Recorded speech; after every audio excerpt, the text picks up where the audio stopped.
Nous allons vous parler de la cellule animale, plus particulièrement du cytosquelette et du centrosome. Commençons par le cytosquelette.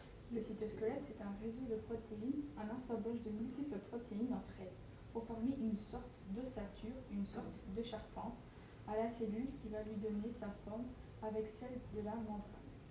Ces assemblages de protéines sont instables, peuvent changer dans le temps. Il est l'élément moteur des mouvements de la cellule. Le cytosquelette est divisé en 3 catégories. Premièrement, il y a les filaments intermédiaires. Ce sont ceux qui assurent la cohésion, l'ancrage des organites et le maintien de la forme de la cellule.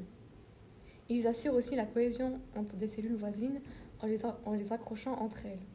Par exemple, si les cellules de la paroi de votre intestin tiennent ensemble, c'est parce qu'il y a des filaments intermédiaires qui les tiennent ensemble. Deuxièmement, les microfilaments sont des fibres qui peuvent facilement se contracter ou s'allonger et qui sont responsables des déformations de la cellule.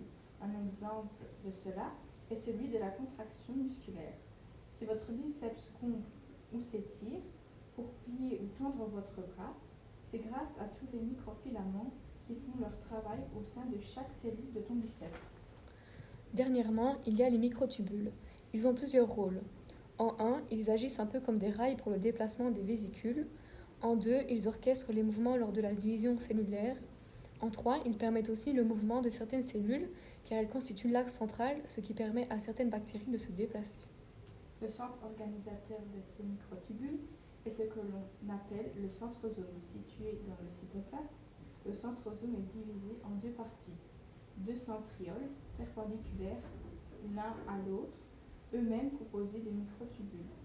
Cette organelle cellulaire unique joue un rôle important dans de nombreux processus cellulaires tels que la division, la migration et la prolifération.